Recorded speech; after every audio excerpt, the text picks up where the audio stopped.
Tom Wolfe, 58 ans, originaire de Richmond, Virginie, vit à New York. Chef de file dans les années 60 du nouveau journalisme américain, auteur de divers ouvrages journalistiques et critiques. Le bûcher des vanités est son premier roman, publié en français aux éditions Sylvie Messinger. Dans le journalisme, pendant des années, j'ai travaillé en utilisant les techniques du roman et de la nouvelle. Cette fois, j'ai fait l'inverse.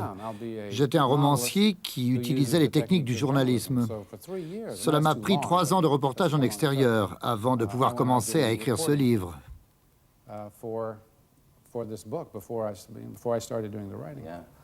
Avez-vous fait une réelle analyse de la société new-yorkaise ou est-ce une sorte de satire? J'ai été très surpris de lire dans les critiques, qui étaient pourtant des critiques favorables, que ce livre était une satire. Pour moi, la satire, c'est quelque chose où vous poussez intentionnellement les faits jusqu'à l'extrême. Je me suis aperçu, au contraire, avec le temps, que je n'avais pas du tout poussé assez loin les faits. Par exemple, mon personnage principal, Sherman McCoy, qui vend et achète des actions à Wall Street, fait perdre à sa compagnie 6 millions de dollars en une après-midi. J'ai pensé que là, j'avais un peu poussé les choses. Mais bon, c'était un roman et je l'ai fait. Or, je venais tout juste de terminer ce chapitre quand j'ai lu dans le New York Times, en première page, l'histoire d'un agent qui avait exactement l'âge de mon personnage, 38 ans, qui travaillait pour Merrill Lynch et qui, lui, en 3 jours, avait perdu 250 millions de dollars. Et ce genre de choses se produit sans cesse. Et quand votre livre est sorti, c'était juste avant le crack d'octobre 87. Alors ça a été amusant. Le livre venait de sortir en librairie. C'était autour du 11 ou du 12 octobre. Et une semaine plus tard se produisait le crack. Tout d'un coup, tout le pays s'est mis à regarder ces gens de Wall Street, à se demander qui étaient les responsables de ce crack. Et ils voulaient connaître la psychologie de ces gens, ce qui était précisément ce qui m'avait fasciné dans le personnage McCoy.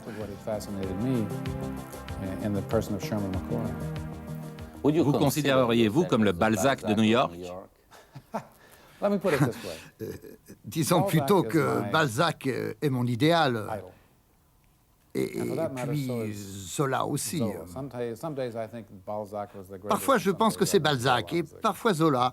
C'est ce à quoi j'aspire et je ne comprendrais pas qu'un romancier puisse s'inspirer de moins que cela. Ils sont mes modèles et je pense que c'est dans cette direction que doit aller un romancier d'aujourd'hui. Si quelqu'un est assez aimable pour m'appeler le Balzac de New York, je lui dirais merci beaucoup. Je pense que c'est la direction qu'il faut prendre, et qui est exactement le contraire de la mode littéraire actuelle aux États-Unis, où le réalisme est en baisse. Pensez-vous que New York soit le meilleur endroit pour votre inspiration? Je pense oui, car je suis resté ici et j'y ai écrit. On me dit parfois que je devrais partir dans un coin tranquille pour écrire, mais je pense que le meilleur endroit est ici, à New York. Pourquoi? Parce que c'est une ville spectaculaire? Il y a de l'énergie ici. On parle tout le temps de l'énergie de New York. Ce qu'il y a réellement, c'est l'ambition. Il n'y a pas d'autre raison d'être à New York que pour satisfaire une ambition. Vous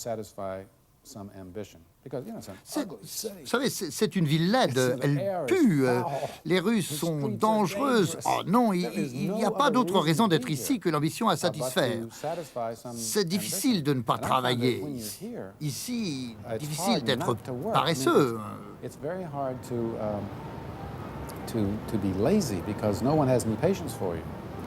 Vous vivez donc à New York pour satisfaire aussi vos propres ambitions.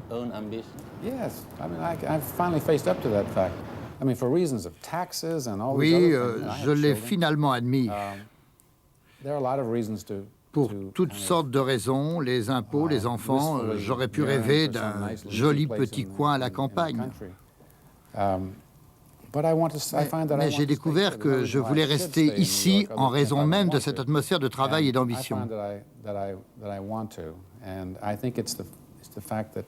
Bon, on ne peut aussi penser que les gens sont fous, et si on aime ça...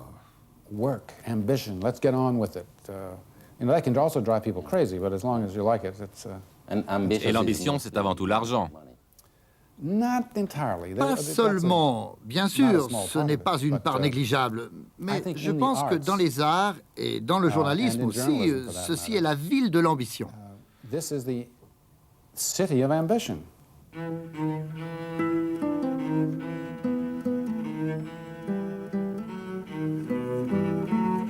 Avec ce seul roman, en tête des best-sellers aux États-Unis pendant un an, traduit dans le monde entier et qui va être adapté au cinéma, Tom Wolfe est devenu, en dollars, multimillionnaire. Vous êtes très sévère, très dur avec les riches. Alors quels sont vos rapports avec l'argent? I love to mock other people's money. En fait, j'aime rire de l'argent des gens. Non, on est ici dans cette ville dans les années 80, dans une période de fièvre de l'argent. C'était cela que je voulais mettre au jour dans Le bûcher des vanités, et c'est pour cela que je me suis intéressé à Wall Street. D'ailleurs, je dois avouer que les écrivains n'ont pas été épargnés dans cette fièvre de l'argent. Cela a commencé dans les années 60. Il y avait un temps où les écrivains ne devaient être réputés qu'entre eux dans le monde littéraire.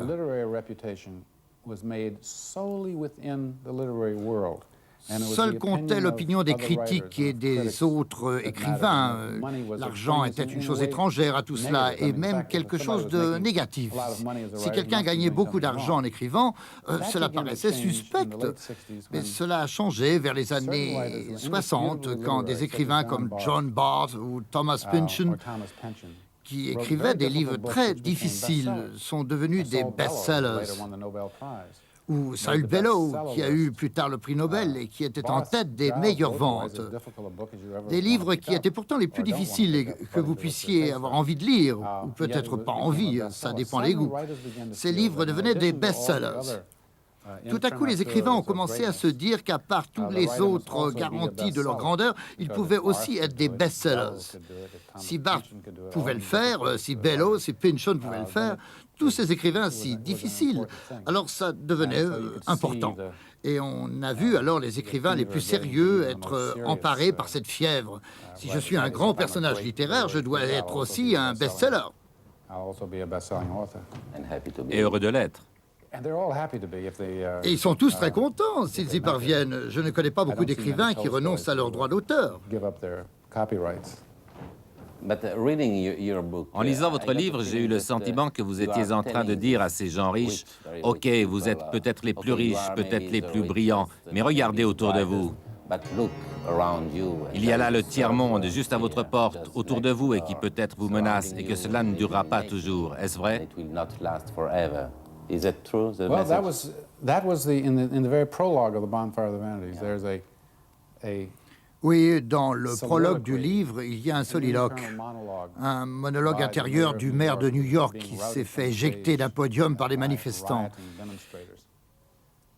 Et il dit « Ouvrez les yeux, regardez en bas de vos fabuleux appartements ou de vos gratte-ciel de bureaux. C'est le tiers-monde, là en bas. » Et c'est vrai, la population de New York est en train de changer très rapidement, de même d'ailleurs que dans beaucoup de grandes villes des États-Unis. Les grandes vagues de l'émigration actuelle proviennent de ce tiers-monde. En fait, cela signifie surtout des non-blancs, des non-européens. Les dernières grandes vagues d'émigration européenne étaient italiennes et juives et remontent aux années 20.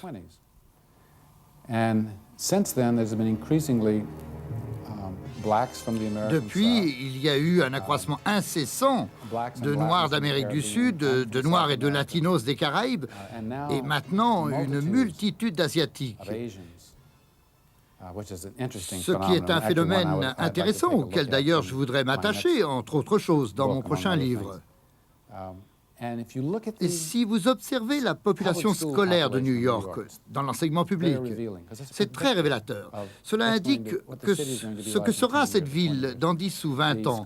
Cette population scolaire est composée à 38% de Noirs, 34% de Latinos et à 20% de Blancs, et à 6% de divers, en majorité asiatiques. Ce sera cela, la ville dans 10 ans. Et cela signifie aussi de grands changements politiques.